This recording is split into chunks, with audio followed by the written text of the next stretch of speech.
السلام علیکم ورحمۃ اللہ وبرکاتہ۔ ہمارے چینل جرنی تھرو دا قرآن میں آپ کا خیر مقدم ہے۔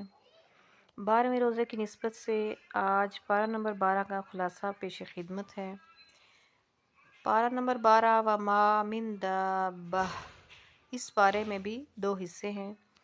نمبر 1 سورہ ہود مکمل، نمبر 2 سورہ یوسف کا کچھ حصہ۔ سورہ ہود میں 4 باتیں ہیں۔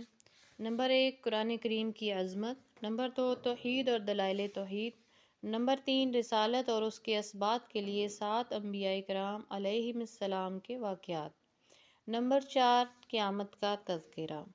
نمبر 1 قرآن پاک کی عظمت۔ قرآن اپنی آیات، معانی اور مضامین کے اعتبار سے محکم کتاب ہے۔ اس میں کسی اعتبار سے بھی فساد اور خلل نہیں ہے۔ منکرین قرآن کو چیلنج دیا گیا کہ اگر واقعی قرآن مجید انسانی کاوش ہے تو تم بھی اس جیسی 10 صورتیں بنا کر لے آؤ۔ نمبر 2 توحید اور دلائل توحید۔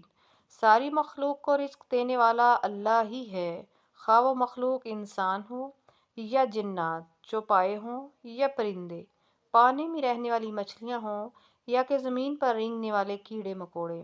آسمان اور زمین کو اللہ ہی نے پیدا کیا ہے۔ نمبر 3 رسالت اور اس کے اسبات کے لیے 7 انبیاء کرام کے واقعات بیان ہوئے ہیں۔ حضرت نوح علیہ السلام، ان کی قوم ایمان نہیں لائی سوائے چند لوگوں کے۔ انہوں نے اللہ کے حکم سے کشتی بنائی، ایمان والے محفوظ رہے، باقی سب غرق ہو گئے۔ حضرت ہود علیہ السلام، ان کی قوم میں سے جو ایمان لے آئے وہ کامیاب ہوئے اور باقی سب پر باد صرصر کی صورت میں اللہ کا عذاب آیا۔ حضرت صالح علیہ السلام، ان کی قوم کی فرمائش پر اللہ تعالیٰ نے پہاڑ سے اونٹنی نکالی مگر قوم نے اسے مار ڈالا، ان پر بھی اللہ کا عذاب نازل ہوا۔ حضرت ابراہیم علیہ السلام کی بیوی کو اللہ نے بڑھاپے کی حالت میں بیٹا حضرت اسحاق عطا فرمایا، پھر ان کے بیٹے حضرت یعقوب ہوئے۔ حضرت لوط علیہ السلام، ان کی قوم کے لوگ بدکار تھے، عورتوں کی بجائے لڑکوں کی طرف مائل ہوتے تھے۔ کچھ فرشتے خوبصورت جوانوں کی شکل میں حضرت لوط علیہ السلام کے پاس آئے، ان کی قوم کے بدکار لوگ وہاں بھی پہنچ گئے۔ حضرت لوط علیہ السلام نے انہیں سمجھایا کہ لڑکیوں سے نکاح کر لو مگر وہ نہ مانے۔ ان پر اللہ کا عذاب آیا، اس بستی کو زمین سے اٹھا کر الٹا دیا گیا اور ان پر پتھروں کا عذاب نازل کیا گیا۔ حضرت شعیب علیہ السلام، ان کی قوم کے لوگ ناپ تول میں کمی کرتے رہے، جنہوں نے نبی کی بات مانی وہ بچ گئے، نافرمانوں پر کڑک کا عذاب آیا۔ حضرت موسیٰ علیہ السلام، فرعون نے ان کی بات نہیں مانی، اللہ نے اسے اور اس کے ماننے والوں کو ناکام کر دیا۔ ایک طرف تو یہ واقعات عقل، فہم اور سمع و بصر والوں کے لیے بے پناہ عبرتیں اور نصیحتیں ہیں، دوسری طرف حضور اکرم صلی اللہ علیہ وآلہ وسلم اور مخلص اہل ایمان کے لیے تسلی اور ثابت قدمی کا سامان اور سبق ہے۔ نمبر 4 قیامت کا تذکرہ۔ روز قیامت انسانوں کی 2 قسمیں ہوں گی، بدبخت لوگ، نیک بخت لوگ۔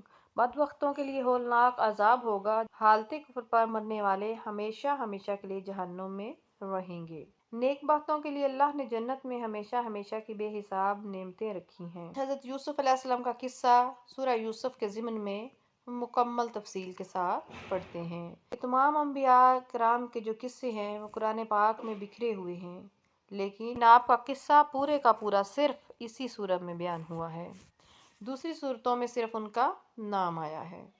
حضرت یوسف علیہ السلام کا قصہ ہمارے نبی پاک صلی اللہ علیہ وآلہ وسلم کی مبارک زندگی کے بہت مشابہ ہے۔ آپ علیہ السلام کے بھی قریشی بھائیوں نے آپ سے حسد کیا، آپ کو مکہ چھوڑ کر جانا پڑا۔ حضرت یوسف علیہ السلام کنویں میں رہے، آپ غار ثور میں رہے۔ وہ مصر گئے، آپ مدینہ گئے۔ وہ وزیر بنے، آپ پہلی اسلامی مملکت کے حاکم بنے۔ بعد میں ان کے بھائی شرمندہ ہو کر آئے، آپ کے سامنے بھی فتح مکہ کے موقع پر سب نے گردن جھکا لی۔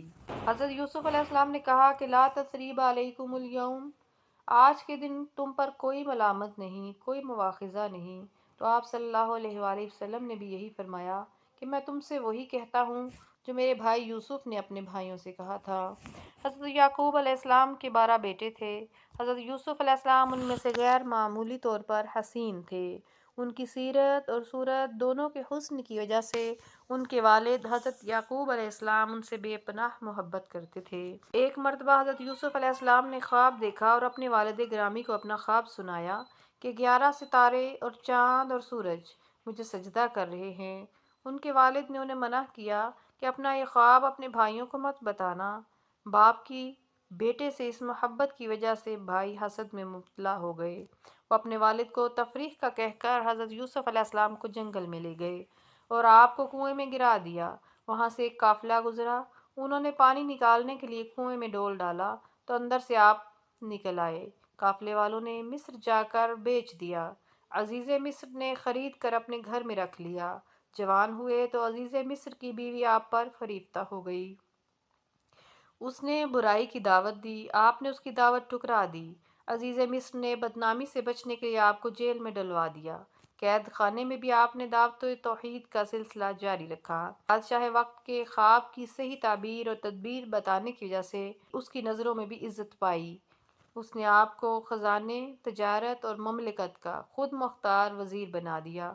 مصر اور گرد و پیش میں قحط کی وجہ سے آپ کے بھائی غلہ حاصل کرنے کے لیے مصر آئے۔ 2 ملاقاتوں کے بعد آپ نے انہیں بتایا کہ میں تمہارا بھائی یوسف ہوں۔ پھر آپ کے والدین بھی مصر آ گئے اور سب یہیں آ کر آباد ہو گئے۔ قصہ حضرت یوسف علیہ السلام میں کچھ نصیحتیں اور کچھ عبرت ہے کہ ہر مصیبت کے بعد راحت ہے۔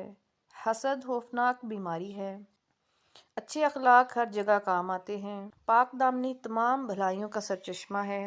نامحرم مرد اور عورت کا اختلاط تنہائی میں نہیں ہونا چاہیے۔ ایمان کی برکت سے ہر مصیبت آسان ہوتی ہے۔ معصیت پر مصیبت کو ترجیح دینی چاہیے اور دائی جیل میں بھی دعوت کا کام کرتا رہتا ہے۔ تہمت لگانے سے بچنا چاہیے۔ جو حق پر ہوتا ہے اس کی شہادت سب دیتے ہیں۔ اللہ تعالیٰ نے خود حضرت یوسف علیہ السلام نے، عزیز مصر کی بیوی نے، عورتوں نے اور عزیز مصر کے خاندان کے ایک فرد نے حضرت یوسف علیہ السلام کی شہادت دی۔ پارہ نمبر 12 کا خلاصہ مکمل ہوا اور سورہ یوسف کی مکمل تفصیل بھی بیان کر دی گئی ہے۔ انشاءاللہ پارہ نمبر 13 کے خلاصہ کے ساتھ حاضر ہوں گے۔ اپنا خیال رکھیے اور اپنے اس چینل کا بھی۔ والسلام علیکم ورحمۃ اللہ وبرکاتہ۔